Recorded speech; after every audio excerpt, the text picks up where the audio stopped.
Good morning, જય ગંગા મૈયા મિત્રો. ચાલો આજે આપણે લોકલ હરિદ્વાર ફરવાના છીએ. તો સૌથી પહેલાં આપણે આવી ગયા છીએ ચંડી દેવીના મંદિરે. તો આપણે રોપવે તરફ ગયા હતા, તો રોપવે બંધ છે, કંઈક મેન્ટેનન્સ છે એટલે આજે બંધ છે. તો હવે આપણે સીડીઓ ચડીને જાશું. જંગલના રસ્તેથી આપણે સુંદર નજારો જોતા જોતા અને જાશું.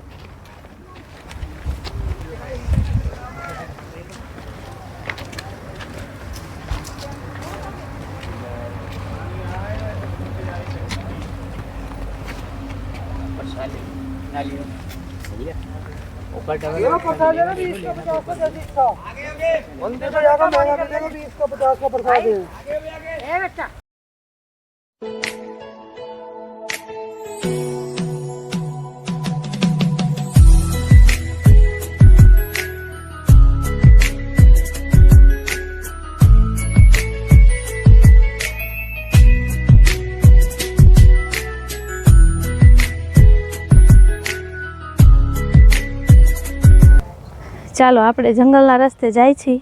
રસ્તો બહુ ચઢાણવાળો છે, ઢાળવાળો છે. તો આપણે ધીમે ધીમે હાલ્યા જાય છીએ. જો સામે મંદિર દેખાય છે ત્યાં સુધી પહોંચવાનું છે, ડુંગરની ચોટી ઉપર. આપણે આટલું ચડતા ન હોય એટલે આપણે થોડા થાકી જાય છે, પણ ધીમે ધીમે આપણે ચાલીએ.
ચાલો આપણે હવે અડધા ડુંગરે તો પહોંચી ગયા છીએ. અહીંયાથી જો સરસ નજારો દેખાય છે. આખું હરિદ્વાર સિટી દેખાય છે, ગંગા નદી દેખાય છે, ગંગા નદીનો પટ દેખાય છે અને સરસ બધું દેખાય છે. આખું સિટી દેખાય છે. અને ઉપર હવે બસ થોડુંક જ આપણે ચડવાનું બાકી રહી ગયું છે. અને આનંદ કરતાં કરતાં પ્રકૃતિને માણતા માણતા આપણે ચડી રહ્યા છીએ. આજે અમે લોકો ચડતા ચડતા થાકી ગયા ડુંગર, તો હવે વચ્ચે પાણીની બોટલ લેવી પડી અને થોડોક રેસ્ટ કરવો પડ્યો. તો હવે આપણે સતત પાછા ચાલીશું. જો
ચાલો જેમ જેમ આપણે આગળ વધતા જઈએ છીએ એમ એમ ગાઢ જંગલ આવતું જાય છે, ગાઢ વૃક્ષો, અને આપણને છે એ રસ્તો પણ બહુ ઢાળવાળો આવે છે એટલે આપણે ચડવામાં તકલીફ પડે એવો છે. અને આપણને જે પરિક્રમા જેવું ફીલ થાય છે. આપણે જે ગુજરાતમાં આપણે ગિરનારની પરિક્રમા કરીએ છીએ ને કેવો રસ્તો હોય છે, બસ એવો જ રસ્તો લાગે છે. અને આપણે ઓલી માળવેલા ઘોડી ને બધું ચડીએ ને ઉતરીએ ને એવું જ થાય છે. એટલું ઉપર જવાનું આવે છે એટલે આપણે થોડા થાકી જઈએ, ધીમે ધીમે ચાલવું પડે છે. અને પ્લેન રસ્તો છે એટલે લપસવાની પણ ધ્યાન રાખવી પડે કે લપસી ન જઈએ, એટલે ધીમે ધીમે ચાલવું પડે છે.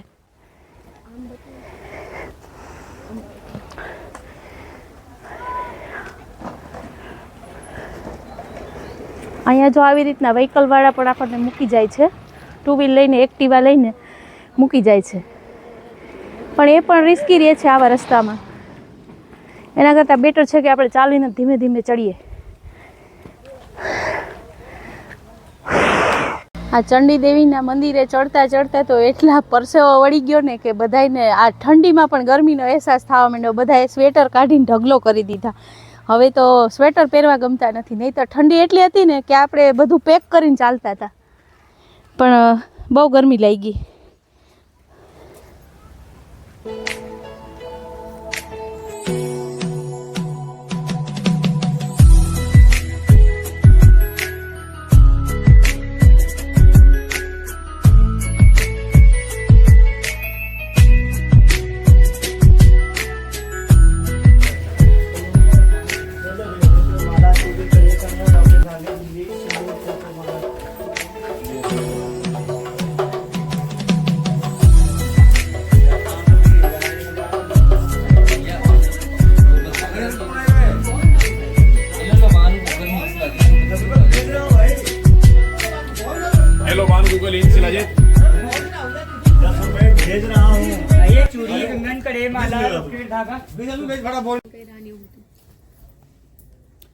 ચાલો આપણે ઉપર ચંડી દેવી મંદિરે પહોંચી ગયા છીએ. ત્યાં પણ ફોટો પાડવાની મનાઈ હતી એટલે આપણે ફોટા નથી પાડ્યા. એટલે મંદિરે દર્શન કરીને આપણે આગળ વધ્યા. તો આગળ અંજની માતાનું મંદિર આવેલું હતું. હનુમાનજીના માતા છે અંજની માતા, એમનું મંદિર હતું, ત્યાં દર્શન કર્યા. અને હનુમાનજીનું બાજુમાં મંદિર હતું, ત્યાં દર્શન કર્યા. ત્યારબાદ અહીંયા મહાકાળીમાનું મંદિર હતું, ભદ્રકાળી મંદિર, ત્યાં આપણે દર્શન કર્યા. અને આપણે ધીમે ધીમે ગાઢ જંગલ જોતાં જોતાં આગળ વધીએ છીએ. સામે વાંદરાઓ દેખાય છે, વાંદરાઓ જોતાં જોતાં જઈએ છીએ. અહીંયા ખાસ એક ધ્યાન રાખવાનું, કારણ કે આપણે આવતા હોય ને તો વાંદરાઓ છે એ આપણને આપણા કપડાં પકડી લે છે. જ્યાં સુધી આપણે આ પાસે જે પ્રસાદ કે કંઈ વસ્તુ ખાવાની ચીજ હોય એ ન આપીએ ને ત્યાં સુધી આપણને છોડતા નથી. એટલે બધું ધ્યાન રાખીને ચાલવાનું છે. અહીંયા જો સામે જો પેલા દાદાને પકડી લીધા, જો પકડી લીધા. હવે પ્રસાદ નહીં આપે ત્યાં સુધી છોડશે નહીં, તો આપણે ખૂબ જ ધ્યાન રાખવાનું. જો તેની સાથે સાથે ચાલે છે, જો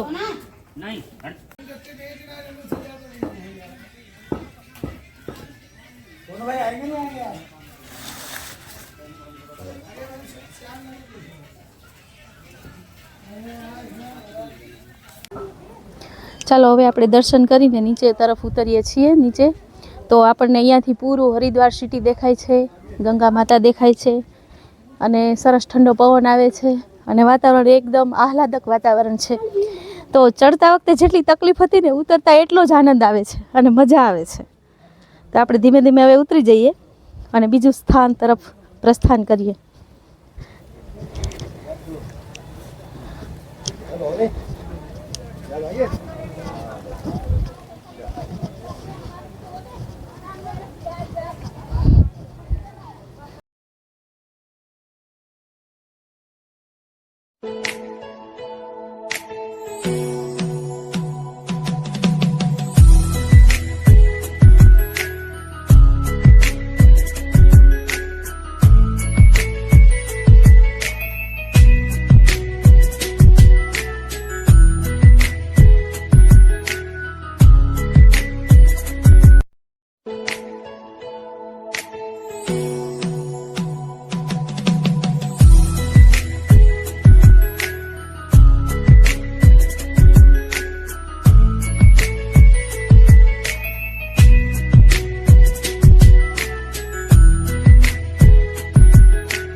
मिर्ची डाल दो भाई जी, देना ही है।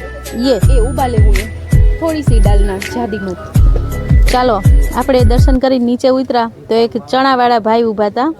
એ આપણને પ્રેમથી કે ચના લે લો ભૈયા. બસ મિર્ચી તો એક પ્લેટ બનાવે છે સરસ આપણા માટે મસાલાવાળા ચણા. તો આપણે એ પ્લેટ લઈ લઈએ અને થોડોક નાસ્તો કરીએ.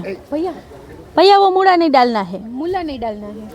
सिर्फ टमाटर डाल। हाँ धनिया डालो.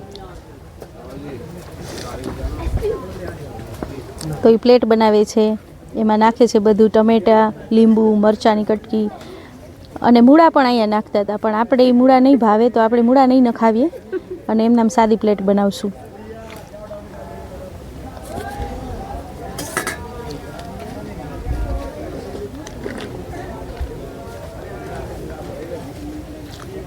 મસાલે ઉપરથી મસાલા નાખ્યા, ચણા નાખ્યા, એના સ્પેશિયલ મસાલા નાખ્યા અને ઉપરથી હવે લીંબુ નીચવશે. ભરપૂર લીંબુ નીચવ્યા પછી જો એની સ્ટાઇલથી આપણને મિક્સ કરીને આપે છે. ક્યાં નામ હે ભૈયા આપકા? मेरा नाम हरद्वारी। क्या? हरद्वारी। हरद्वारी. हाँ जी। हरद्वारी भैया के पास से हमने ये ले लिया है. अब हमको वो चम्मच देंगे, फिर हम खाएंगे. दो चम्मच डाल दो। ચાલો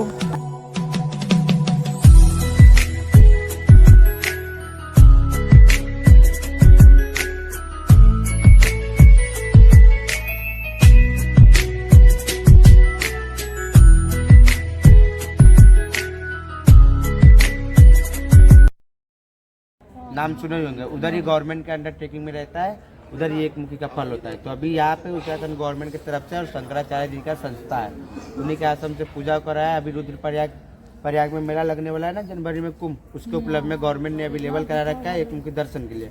दर्शन जानकारी का कोई पैसा टिकट नहीं लगता है, फ्री ऑफ कॉस्ट है। इसलिए बताया जाता है क्योंकि अभी के डेट में 90% मार्केट में डुप्लीकेट रुद्राक्ष मिलते हैं, रुद्राक्ष भद्राक्ष पता नहीं चलता। तो यहाँ पे असल की जानकारी मिलता है और एक मुखी का दर्शन है, कोई पैसा टिकट नहीं लगता, फ्री है। ठीक है, अब आपको फल दिखाते हैं। अभी एक फल आया है,